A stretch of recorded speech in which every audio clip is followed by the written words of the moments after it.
বিদ্যালয়ে শিক্ষক ও শিক্ষিকার দাবিতে বিদ্যালয়ের গেটে তালা মেরে বিক্ষোভ অভিভাবক সহ ছাত্রছাত্রীদের। একাধিকবার শিক্ষক ও শিক্ষিকার নিয়োগ করার দাবি জানিয়েও নিয়োগ করা হয়নি শিক্ষক ও শিক্ষিকা। বাধ্য হয়ে সোমবার জলপাইগুড়ি জেলার ধূপগুড়ি শহরের ভাওয়ালপাড়ায় বৈরাতি গুড়ির ১ নম্বর এসসি প্রাথমিক বিদ্যালয়ের গেটে তালা মেরে চলে বিক্ষোভ।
আমাদের এই বিদ্যালয় শিক্ষক শিক্ষিকার খুবই অভাব হচ্ছে।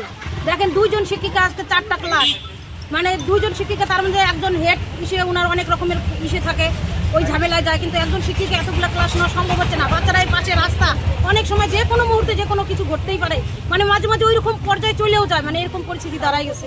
বিদ্যালয়ে কারা তালা ঝোলালো? বিদ্যালয়ে আমরা সব গার্জিয়ান স্টুডেন্ট মিলেই এই সিদ্ধান্ত নেওয়া হয়েছে। তারপর যেহেতু পড়াশোনা হচ্ছে না স্কুলে, তাহলে আর স্কুলে দিয়ে কি লাভ? এর জন্য আমরা তালা লক করছি।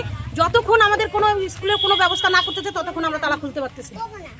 আমাদের যতক্ষণ কোনো বিষয় না দেখাচ্ছে, মানে বিষয়ে ব্যবস্থা না করতেছে, ততক্ষণ আমরা কোনো। কতগুলো পড়ুয়া রয়েছে স্কুলে? আছে 105 জনের মতো আছে। 2 জন শিক্ষক দিয়ে কি চলে স্কুল? হ্যাঁ, 2 জন শিক্ষক দিয়ে এভাবে সম্ভবই হচ্ছে না। নিয়মিত আসে, মানে একটু সময় হেরফের হয়ে যায়, তার কারণে উনি অন্যান্য কাজে ব্যস্ত থাকে। উনি এক এক সময় 11:30টায় বা 12:30টায় ওনার মিটিং এরকম থাকে। হ্যাঁ, ওনার অন্যান্য দায়িত্ব থাকে, মিটিংয়ে যাইতে হয়, নাম নিয়ে চলে যেতে লাগে। আমাদের দাবি, মোট কথা, আমাদের এখানে অতি শীঘ্রই শিক্ষক বা শিক্ষিকাদের। আর পুরোনো একজন যে শিক্ষিকা ছিলেন, উনি এখন শুনি জলপাইগুড়িতে আছেন, কিন্তু মাসে মাসে উনি এখানে অ্যাটেন্ডেন্স করে যান, কিন্তু উনি আমাদের এখানে ক্লাস করেন না, কিছু করেন না। উনি কেন এখানে এসে অ্যাটেন্ডেন্স করেন? ওনাকে একদম আমাদের স্কুল থেকে ওনাকে একদম ইসে করে দেয়, যতক্ষণ আমাদের স্কুলে উপস্থিত থাকেন, কিন্তু অ্যাটেন্ডেন্স করেন 3 জন। অন্য কোনো অভিযোগ নেই আপনার? না, আপনার নাম? ভগবতী দাস।